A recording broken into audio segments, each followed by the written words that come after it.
pernikahan satu agama itu tetap yang terbaik. Tetap yang terbaik. Salam sehat, salam sejahtera kepada Anda semua, dan salam bahagia. Kita berharap kawan-kawan semua dipenuhi dengan kebahagiaan dalam hidup kita, sehingga kita betul menikmati apa yang Tuhan berikan kepada kita. Pada kesempatan ini, ya, saya ingin berbagi kepada saudara tentang masalah-masalah yang dihadapi, masalah-masalah sosial yang dihadapi akhir-akhir ini, khususnya anak-anak muda ataupun orang-orang muda, oleh karena dampak hukum, ya, yang harus diikuti. Topik kita pada saat ini adalah nikah beda agama. Beberapa bulan yang lalu ada beberapa pernikahan yang terkesan lucu, tetapi mereka melakukan itu sesungguhnya adalah untuk mengantisipasi dampak hukum yang akan mereka hadapi. Di Solo, di Semarang, dan di beberapa daerah di Indonesia ada pernikahan yang 2 kali dilakukan. Pertama dilakukan di KUA, ya. Mereka melaksanakan ijab kabul di hadapan Pak Kiai. Kemudian pada saat yang sama, mungkin hari itu atau mungkin hari berikutnya, mereka mengadakan pernikahan di gereja sesuai dengan keyakinan salah satu dari mereka. Misalnya, pihak wanita berasal dari agama Islam, lalu suami ataupun calon suaminya bersama-sama dengan dia mengadakan ijab kabul di KUA, ya, di hadapan Pak Ustadz, Pak Kiai. Kemudian hari berikutnya mereka mengadakan pesta pemberkatan di gereja, gitu ya. Jadi 2 kali. Ada juga yang kita lihat mereka mengadakan pesta pernikahan di gereja, tetapi wanita ini pakai kerudung dan pakai jilbab yang menunjukkan bahwa dia beragama Islam, tetapi pernikahannya dilakukan di hadapan jemaat di gereja, dilakukan oleh pendeta. Kenapa bisa seperti itu? Ya, kembali ini masalah hukum, saudara. Berdasarkan Undang-Undang Dasar kita bab 11 pasal yang ke-9, dikatakan di sana negara kita berdasarkan adalah negara hukum berdasarkan ketuhanan yang Maha Esa. Nah, berawal dari sini lalu dibentuklah Undang-Undang Perkawinan nomor 1 tahun 74. Undang-Undang Perkawinan nomor 1 tahun 74 ini mengatur tentang sahnya satu perkawinan, ya. Di pasal 2 ayat 1 itu, di sana diatur sahnya satu perkawinan apabila dilaksanakan sesuai dengan keyakinannya. Nah, kalau tidak sesuai dengan keyakinannya, untuk mengantisipasi ini, maka mungkin mereka berdiskusi dengan orang-orang yang memahami aturan, memahami hukum, bahkan mungkin dengan advokatnya. Maka mereka melaksanakan 2 kali pernikahan. 1 kali secara Islam, 1 kali secara gerejani, ya, secara Kristiani atau Buddha misalnya, atau secara Hindu. Ada juga yang terjadi seperti itu.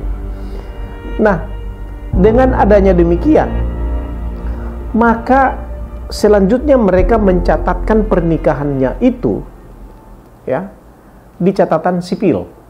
Jadi diawali dengan Undang-Undang nomor 1 tahun 74 pasal 2 ayat 1 itu, supaya sah pernikahannya itu dilakukan sesuai dengan agama dan keyakinannya. Dalam hal ini, wanita yang beragama Islam melakukannya di KUA sesuai dengan agama dan keyakinannya. Kemudian seorang pria yang tadinya mungkin bukan beragama Islam mengikuti di KUA itu, lalu karena keyakinannya dia juga seorang, anggaplah seorang Kristen, maka dia lakukan sesuai dengan keyakinannya, ikut si wanita ini, mereka melakukan pernikahan di gereja. Nah, lalu hasil daripada sertifikat pernikahan mereka ini, dibawalah itu ke catatan sipil. Di catatan sipil dicatatkanlah pernikahan mereka itu, sahlah mereka menikah sesuai dengan undang-undang di Indonesia. Nah, ini beda agama, akan tetapi pernikahannya dilakukan di dua tempat ibadah sesuai dengan keyakinan mereka berdua. Apakah ada yang salah di situ?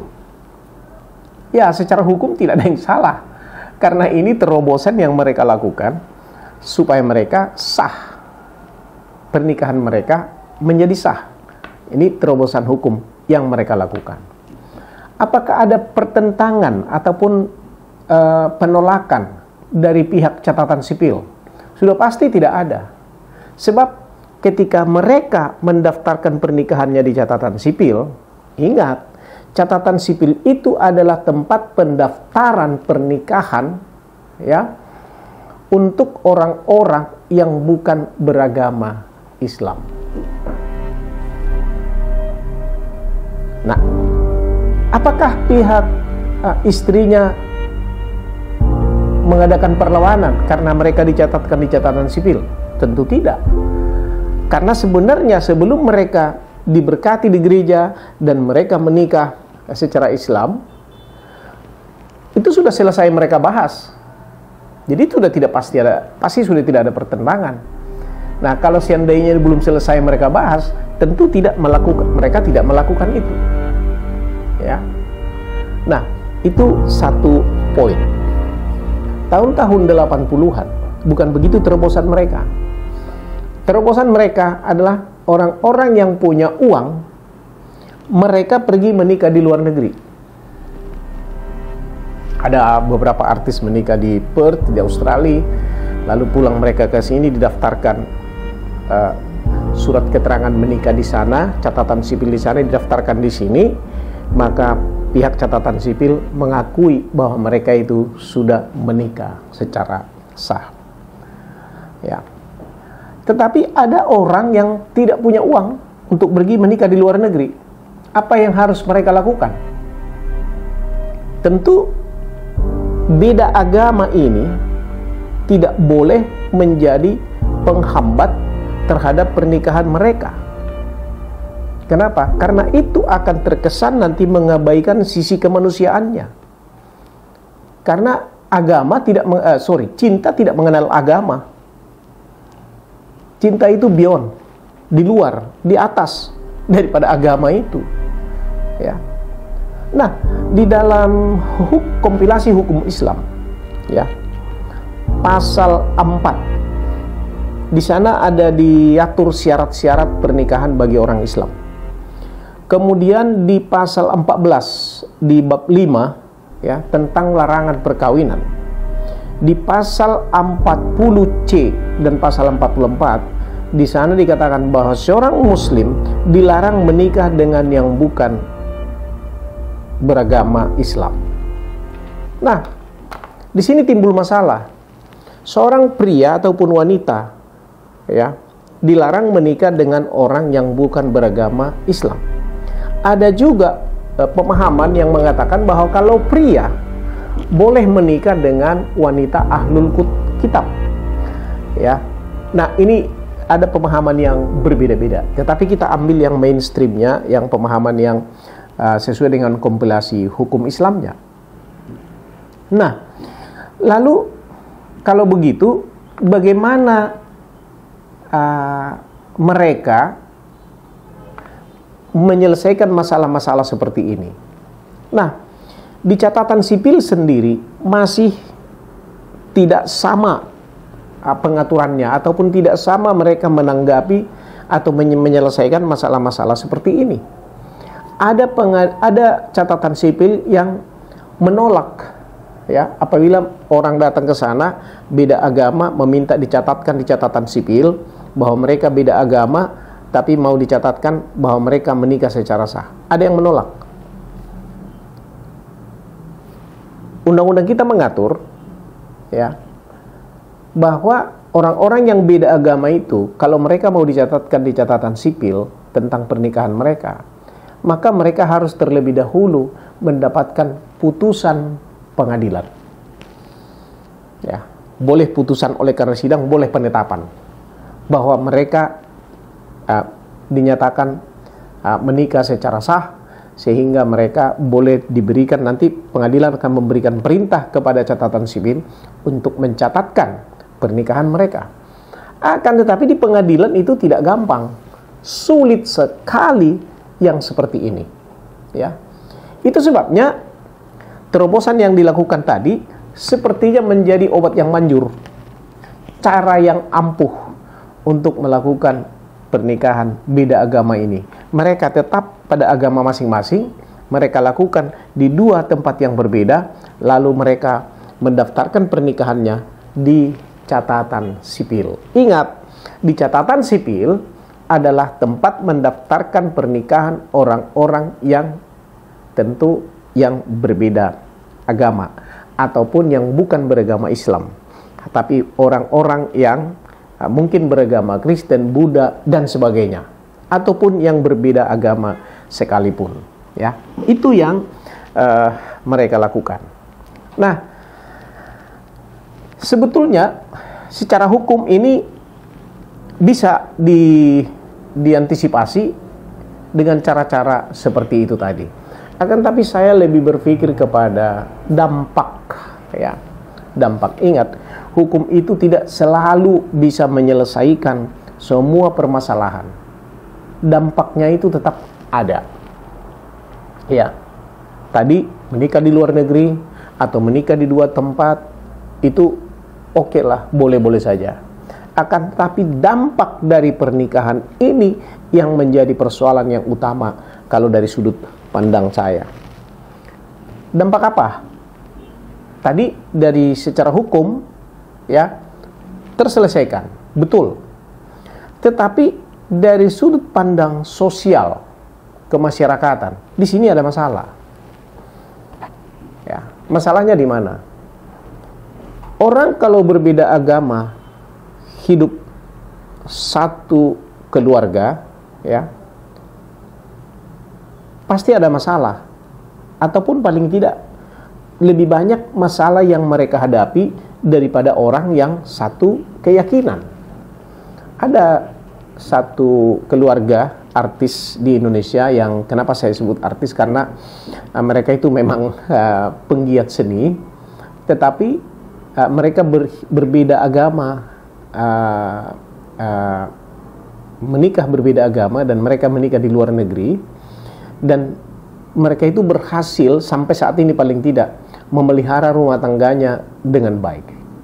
Nah, tetapi ingat, banyak sekali orang yang tidak berhasil, akhirnya bercerai, ya, anak-anaknya pun jadi bermasalah, ya, karena tidak tertata kehidupan itu dengan baik karena keyakinan mereka yang berbeda tadi. Nah, kepada dampak sosialnya ini tadi, di mana persoalannya? Persoalannya adalah bahwa dalam tatanan hidup kemasyarakatan mereka akan berbeda. Seandainya kita tinggal katakanlah di Belanda, katakanlah di negara-negara Eropa, ya, Eropa Barat atau Eropa Timur atau yang bagian utara, tentu ini tidak masalah. Tetapi masalahnya kita hidup atau tinggal di negara, ya, negara dengan filosofi hidup Pancasila yang agamis, yang di dalam darah daging kita ada unsur-unsur sangat melekat, sangat kental, hal-hal yang bersifat sosial dan bersifat spiritual, ya. Jadi terdampak anak-anak ini, ya, atas pilihan orang tuanya yang berbeda keyakinan. Di dalam kegiatan-kegiatan mereka sehari-hari, ya, ini akan menjadi presiden ataupun menimbulkan masalah. Contohnya, ya, yang banyak kita temui di masyarakat, ya. Menurut data yang disampaikan oleh para peneliti di Indonesia, ya, saya tidak tahu persis bagaimana mereka meneliti, tapi mereka mengatakan ada 400 ribuan yang lahir dari pernikahan beda agama. 400 ribuan orang. Dan 400 ribuan orang yang lahir beda agama ini menghadapi hambatan dalam pergaulan mereka sehari-hari. Karena mereka berada di antara dua kubu. Satu keyakinan yang beragama A, satu keyakinan yang beragama B. Ada yang saling menjelekkan, ada yang saling merendahkan, ada yang saling menafikan satu sama yang lain. Ini yang menjadi persoalan, sehingga hubungan-hubungan mereka menjadi tidak baik. Dan dari sudut pandang spiritual, pun ada masalah. Masalahnya di mana? Karena apa? Karena di rumah itu, di rumah yang orang tuanya berbeda keyakinan, akan menjadi sulit mereka menerapkan kehidupan spiritual yang mana yang mereka terapkan di rumah itu.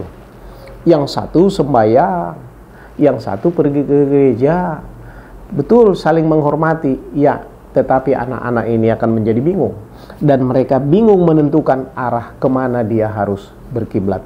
Kalau dia ikuti bapaknya, ibunya tersinggung, ataupun dia merasa nggak enak ke ibunya, dia mengikuti ibunya, ayahnya merasa tersinggung atau merasa tidak enak terhadap ibunya, ya. Oleh sebab itu banyak sekali yang akhirnya berakhir dengan perceraian. Video-video saya sebelumnya, ya, saya sudah sampaikan bahwa semakin banyak perceraian yang terjadi pada saat ini. Salah satu penyebabnya adalah beda agama ini. Oleh sebab itu, mana yang terbaik sebenarnya? Seperti saya katakan tadi, bahwa negara kita itu adalah negara yang berdasarkan Pancasila, yang di dalamnya sangat ketat, sangat kental mengalir dalam darah daging kita. Sifatnya ya, hal-hal yang bersifat agamis, sosial. Nah, itu kelebihan kita. Nah, oleh sebab itu kita tidak bisa terlepas dari situ, ya. Maka saya melihat pernikahan satu agama itu tetap yang terbaik. Tetap yang terbaik. Untuk salah satu tujuannya untuk menghindarkan perceraian di kemudian hari. Oleh sebab itu, kepada orang-orang muda dimanapun Anda berada yang melihat vlog saya ini, saya sudah sudah mempunyai pengalaman dengan hal-hal yang bersifat beda agama ini. Tidak gampang.